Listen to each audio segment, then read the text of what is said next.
This is the VOA Special English Technology Report. We recently told you about a website called pastpages.org. It saves the home pages of 70 news websites from around the world every hour. That report led us to look for a website that saves images of newspapers from around the world. We found today's front pages, a site operated by the Newseum. The Newseum is a museum of news reporting and the media in Washington, D.C. Paul Sparrow is Senior Vice President with the organization. He says, "One of the most interesting things about newspapers is that they are a snapshot in time. They capture a moment when the people working with a newspaper say, 'These are the most important stories affecting our community.'" Paul Sparrow says visitors to the Today's Front Pages website can choose to see all of its newspapers, or they can look only at newspapers from one area of the world, such as Asia, Africa, or South America. Visitors can also sort newspapers by alphabetic order, either by state or by country. Today's Front Pages does not archive or save front page images, but it does archive newspapers from historically important dates, such as November 5th, 2008. That was one day after Barack Obama was elected president. Paul Sparrow says readers can learn a lot from the historical newspapers in the Newseum's collection. He says they will get a better understanding of the culture that existed long ago. The website shows only the front pages of general interest newspapers that publish daily. Student newspapers are not displayed. Some newspapers are not included because they do not have the technological ability to send their front pages electronically to the Newseum, and others simply choose not to do so. The site displays the front pages of 836 newspapers from 93 countries. It warns that the front pages are in their original unedited form, and some may contain material that is deemed objectionable to some visitors.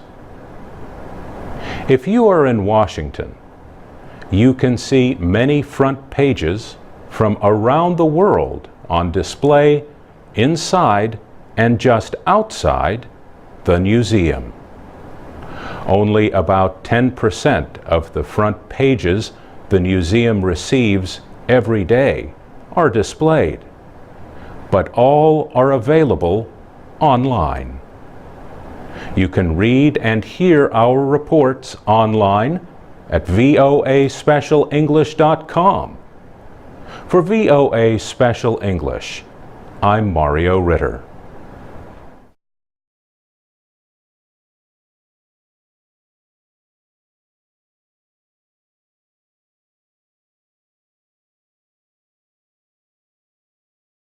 I'm Alex Villarreal with the VOA Special English Development Report. Week after week, we bring you stories about projects to improve lives in the developing world. Projects like banking by mobile phone, or low-cost lighting systems, or even a toilet bag that recycles itself into fertilizer. But for every success story, there are countless other projects that fail. These are the stories that people talk about at an event called Fail Fair. The creators of the event recently held their second Fail Fair. Members of the nonprofit community came together in Washington to talk about their projects and why they failed. Failfare is sort of like a celebration of failure. A prize is even given to the best worst story. But why celebrate? Katrine Verklas is with a nonprofit group in New York called Mobile Active. She was the one with the idea for Failfare. She says the event provides an opportunity for people to learn from the mistakes of others. She says development is a field with finite resources, and so the less money we waste, the better. And part of that is learning from the things that didn't work so that we don't endlessly repeat them. Mobile Active held its first Failfare in New York earlier this year. More than 70 people attended the event. One of them, for example, was there to talk about his failed nonprofit organization, mobileimpact.org. Bradford Frost had hoped to recycle used cell phones and provide them to people in Africa. Katrine Verklas explained some of the problems with this project and others like it. She says it did not work at all because of the numbers of very inexpensive handsets in the countries. She says they call that pseudo, stuff we don't want. Failfare takes place in a lighthearted social setting over food and drinks. Ms. Verklas says the creator of a project is the one responsible for declaring it a failure. She says profit-making businesses talk more about failure than nonprofit organizations do. She says, we have to report to donors, and donors do not like to look bad. And so we don't like to look bad as nonprofits. And so we have a tendency to highlight our successes and never talk about our failures. Katrine Verklas says she hopes Failfare will change this problem over time. She says members of the nonprofit community have been surprisingly open to her idea. For VOA Special English, I'm Alex Villarreal. Transcripts and MP3s of our reports are at voaspecialenglish.com. From VOA Learning English, this is the Technology Report. Many sports competitions use cameras to help officials make the right call. Now, goal line technology is being used in international soccer. The move to goal line technology follows international pressure on football's governing body, FIFA, after a missed call in the 2010 World Cup. Video replays of a game clearly showed that England's Frank Lampard had scored a goal against Germany. However, that goal was denied because neither the referee nor the linesman saw the ball cross the goal line. The incident caused such an outcry that FIFA approved the development of goal line technology. That technology was used at the Confederations Cup in Brazil in June. Bjorn Linder is the chairman of Goal Control, the German-based company that won the goal line technology contract for this year's Confederations Cup. His team spent weeks in Brazil before the games as part of the FIFA certification process. He says the system has 14 cameras connected to a computer. Computers track the path of the ball in real time and reconstruct the play. The system sends a signal to the referees through their watches when it finds that the ball has crossed the goal line. Electronic eyes on the goal line may settle arguments, but the data is still only a reconstruction of reality. Goal control claims an accuracy of plus or minus 5 millimeters. This is well below FIFA's minimum requirement of plus or minus 3 centimeters. Goal line technology may become a central part of the sport. But it is still the referee, not the computer, that makes the final call. For VOA Learning English, I'm Mario Ritter. This is the VOA Special English Technology Report. This year is the 75th anniversary of the Golden Gate Bridge in California. It opened to vehicle traffic on May 28, 1937. Since then, more than 2 billion vehicles have crossed the world-famous bridge linking San Francisco and Marin County. The bridge is named after the Golden Gate Strait. That narrow passage of water connects San Francisco Bay to the Pacific Ocean.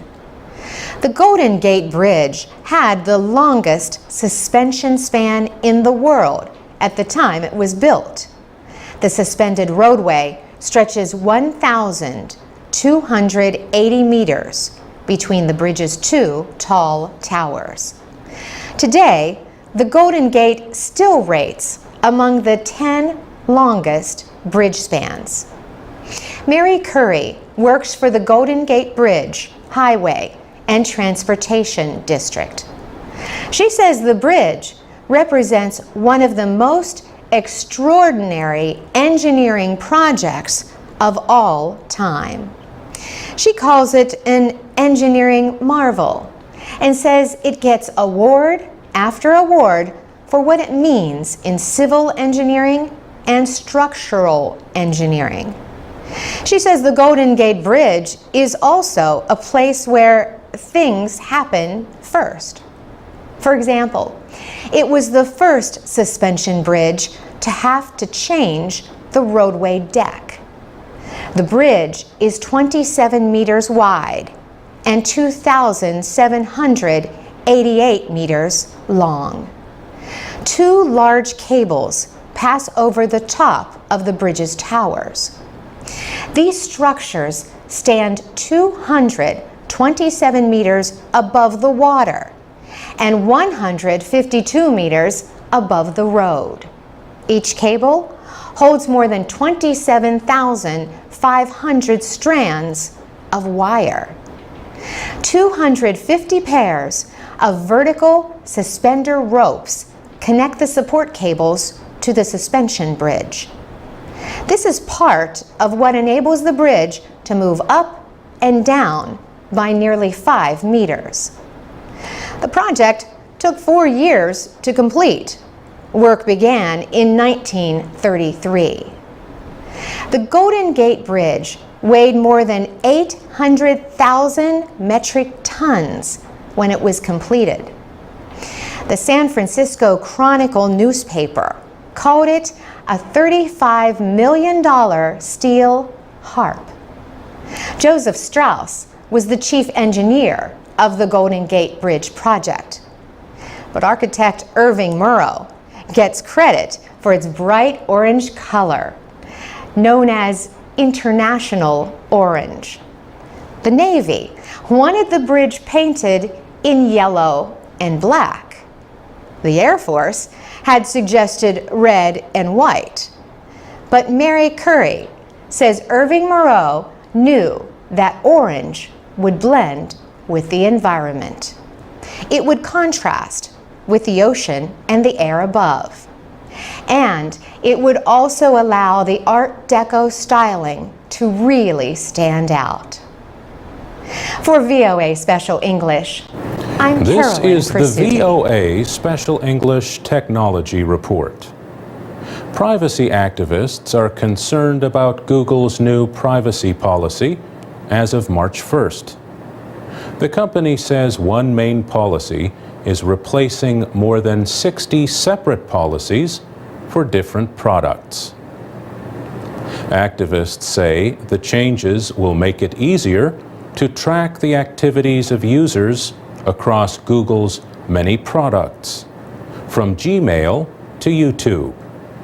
Mark Rotenberg heads the Electronic Privacy Information Center in Washington.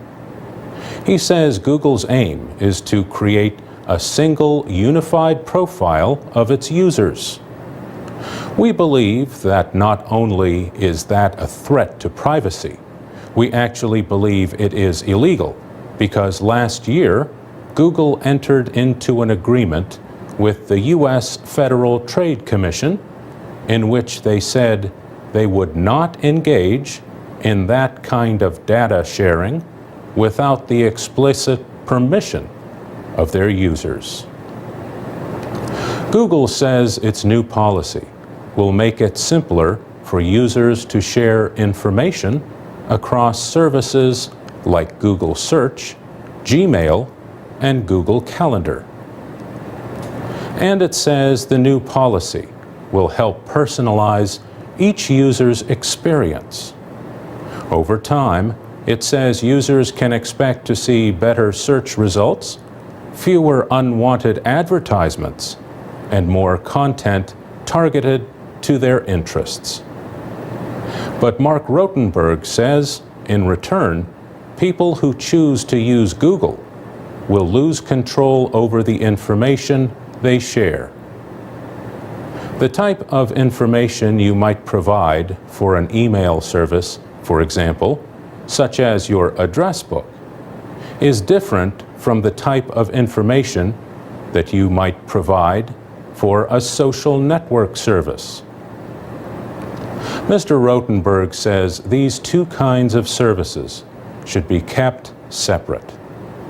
In our view, Google is actually undermining a very well-established expectation of privacy, particularly for popular internet services like electronic mail. Critics also see a bigger problem with Google's new policy. The plan would not give users a choice to opt out of the data sharing.